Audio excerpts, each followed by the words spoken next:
Moscow से 900 kilometre दूर रूस के कजान शहर में ब्रिक्स सम्मेलन का आयोजन किया गया। आज दोपहर प्रधानमंत्री नरेंद्र मोदी कजान पहुंचे, जहां उनका जोरदार स्वागत किया गया। अब से कुछ देर में प्रधानमंत्री नरेंद्र मोदी और रूस के राष्ट्रपति व्लादिमीर पुतिन की द्विपक्षीय मुलाकात होने वाली है। प्रधानमंत्री मोदी कह चुके हैं कि रूस गेन और पेन दोनों में ही भारत का साथ निभाता रहा है। वहीं ब्रिक्स सम्मेलन से पहले भारत चीन को लेकर बड़ी खबर आई। विदेश सचिव ने बताया कि दोनों देशों के बीच मई 2020 में गलवान में हुई झड़प के बाद कई दौर की बातचीत के बाद समझौता हो गया है। इस समझौते की पुष्टि आज चीन की तरफ से भी कर दी गई। इसके तहत अब पूर्वी लद्दाख में तनाव और सेना की तैनाती दोनों को कम करने में मदद मिलेगी। इस बदले माहौल में क्या ब्रिक्स के दौरान प्रधानमंत्री नरेंद्र मोदी और चीन के राष्ट्रपति शी जिनपिंग के बीच मुलाकात हो सकती है? ये बड़ा सवाल है, जिसका जवाब अब तक दोनों ही पक्षों ने नहीं दिया है।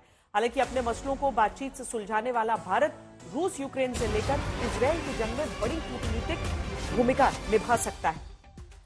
ब्रिक्स में ये मुद्दे भी उठेंगे। इन तमाम मुद्दों पर बात करने के लिए हमारे साथ खास मेहमान भी जुड़ेंगे, लेकिन सबसे पहले हम आपको लिए चलते हैं सीधा रूस, जहां से मेरे सहयोगी गौरव सावंत मेरे साथ इस समय जुड़ रहे हैं। गौरव, प्रधानमंत्री का स्वागत तो जिस तरीके से हम देखते हैं अलग अलग देशों में बहुत जबरदस्त तरीके से होता है, वैसा आज यहां पर भी हुआ है। भारतीय समुदाय के लोग रहते हैं, वो खास करके वो तो स्वागत करते हैं, लेकिन यहां पर रूस में भी हिंदी के साथ उनका स्वागत किया गया। ये तस्वीरें भी हम अपने दर्शकों को दिखा रहे हैं ब्रिक्स सम्मेलन के लिए पहुंचने की प्रधानमंत्री की। वहां पर वो कक्ष भी दिखा रहे हैं गौरव, जहां पर रूस का झंडा और भारत का तिरंगा इस समय लगा है, यानी कि यहीं पर द्विपक्षीय बातचीत राष्ट्रपति पुतिन से प्रधानमंत्री मोदी की होगी। क्या उम्मीदें आज हम कर सकते हैं, और आज का जो कार्यक्रम विस्तृत है प्रधानमंत्री का, वो क्या है?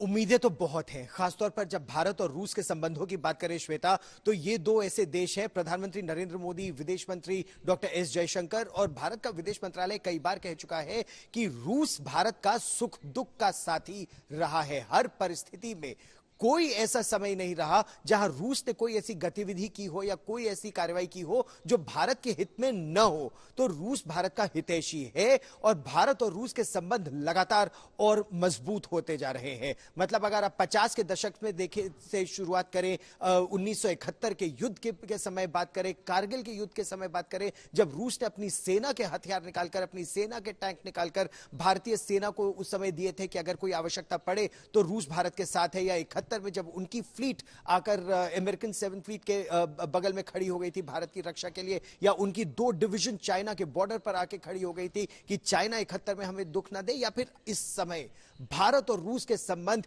ऐतिहासिक है, सशक्त है। कजान शहर में जो ये ब्रिक्स की समिट हो रही है और ब्रिक्स समिट के साथ साथ भारत रूस की जो बातचीत हो रही है, ये बहुत महत्वपूर्ण है श्वेता।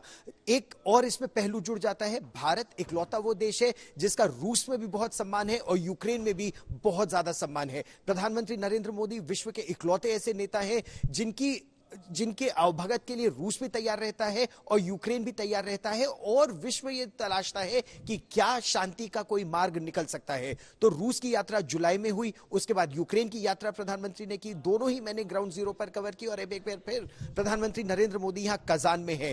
तो यूक्रेन के राष्ट्रपति के साथ क्या बातचीत हुई वो केवल प्रधानमंत्री नरेंद्र मोदी और यूक्रेन के राष्ट्रपति को मालूम है। अब वही चर्चा वो रूस के राष्ट्रपति के साथ करेंगे। क्या शांति का कोई मार्ग निकल सकता है, और उसमें अमेरिका के चुनावों की और उसके जो नतीजों की भूमिका रहेगी वो बहुत ही महत्वपूर्ण रहेगी, क्योंकि उससे भी ये निर्धारित होगा कि यूक्रेन को किस तरह के हथियार नवंबर के बाद या अगले साल जनवरी के बाद मिलते हैं या नहीं मिलते हैं। रक्षा के क्षेत्र में, ऊर्जा के क्षेत्र में भारत एक विकासशील देश है जिसको ऊर्जा की बहुत ज्यादा आवश्यकता है। तेल की, गैस की, वो परमाणु एनर्जी की, वो निरंतर आपको रूस से ही मिल रही है और बहुत सस्ते दामों में मिल रही है। उससे भारत का बहुत लाभ हो रहा है और भारत की वजह से विकासशील देशों का बहुत लाभ हो रहा है। तो इन सब दिशाओं में दोनों देशों की ये द्विपक्षीय बातचीत बहुत महत्वपूर्ण है। ये पहली द्विपक्षीय बातचीत होगी। चाइना को लेकर कोई अपडेट अभी तक नए राष्ट्रपति गौरव? वो भी बातचीत होगी, ऐसा सूत्र बता रहे हैं। दोनों ही देश ये काम कर रहे हैं कि आज होगा या कल होगा। गौरव, हम साथ में दर्शकों को ये भी बता दें कि ये सीधी तस्वीरें आ रही हैं जहां पर आप भारत के प्रतिनिधिमंडल जहां पर प्रधानमंत्री नरेंद्र मोदी मेज की एक और आपको दिख रहे हैं, दूसरी तरफ रूस के राष्ट्रपति व्लादिमीर पुतिन अपने पूरे प्रतिनिधिमंडल के साथ आपको दिख रहे हैं। अनुवादक भी दोनों हिस्सों में आपको बैठे हुए दिख रहे हैं। अब जब इस तरह की कोई मुलाकात होती है तो उसके मायने बड़े हो जाते हैं। यहाँ ब्रिक्स सम्मेलन है, लेकिन इसके साथ साथ बायलैटरल्स भी होने हैं। हमारे साथ दो खास मेहमान भी इस समय जुड़े हुए हैं। ब्रह्मा चलानी जी, जो कि स्ट्रेटेजिक अफेयर्स एक्सपर्ट हैं, पूर्व एडवाइजर भारत के नेशनल सिक्योरिटी काउंसिल के, और साथ में सुशांत सरीन जी, जो कि सीनियर फेलो ORF और स्ट्रेटेजिक अफेयर्स एक्सपर्ट।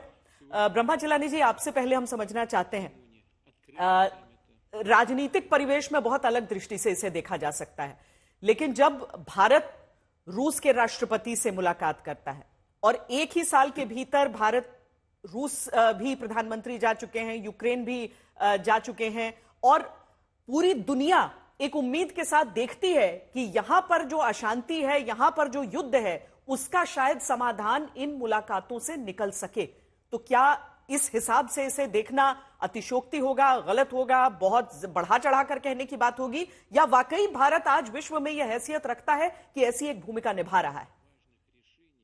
यूक्रेन की शांति वॉशिंगटन के थ्रू निकलती है, उसका रास्ता। और इस समय वॉशिंगटन शांति नहीं चाहता, सीजफायर नहीं चाहता यूक्रेन में, तो भारत का जो मीडिएटरी रोल है इस समय काफी लिमिटेड है। मोदी जी गए थे यूक्रेन और पहले भी गए हैं मॉस्को।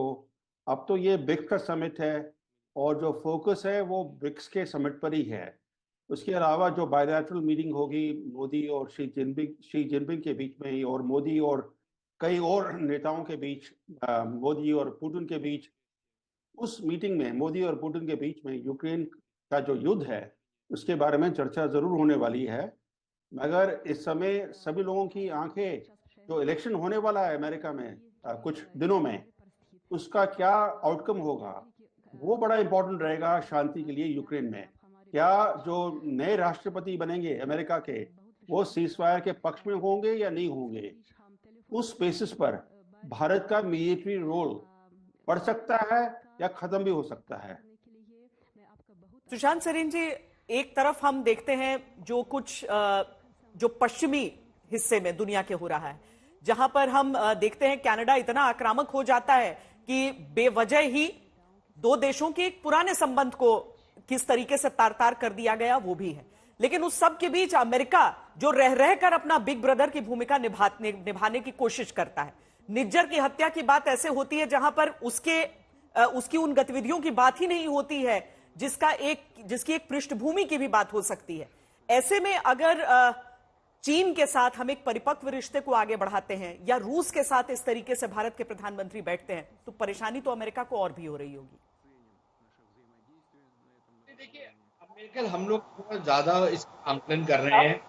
पहली बात तो ये है कि भारत और अमेरिका के जो रिश्ते हैं उसमें कड़वाहट आई है ये खालिस्तानी मामले को लेकर के, या जो भारत और कनाडा के बीच में जो एक झगड़ा चल रहा है उसको लेकर के, तो उसमें मेटल अमेरिका जो है एक लिहाज से एक बैलेंसिंग एक्ट भी करने की कोशिश करता है। वो भारत के साथ बिगाड़ना भी नहीं चाहता और साथ जो उनके रिश्ते हैं उसमें भी बिगाड़ नहीं पैदा करना चाहता है जो अलायंस है। क्या अमेरिका को भारत के साथ वो अच्छी नजर देखना बिल्कुल नहीं। अमेरिका ये जरूर चाहेगा और इनफैक्ट सारे पश्चिमी देश ये चाहेंगे कि भारत रूस को बिल्कुल त्याग करके उनके पलड़े में अपना सारा हिस्सा डाल दे, लेकिन वो होगा नहीं। वो शायद उनको भी खबर है, उनको भी पता है, लेकिन हमारी भी ये जरूरत है कि हम ये जो चीन के साथ जो कल एक समझौता हुआ है, ये बहुत छोटे लेवल का, एक बहुत टैक्टिकल लेवल का समझौता है। चीन से जो हमारे को खतरा है या चीन जो हमारे साथ कार्रवाई करता है उसको हम नजरअंदाज नहीं कर सकते।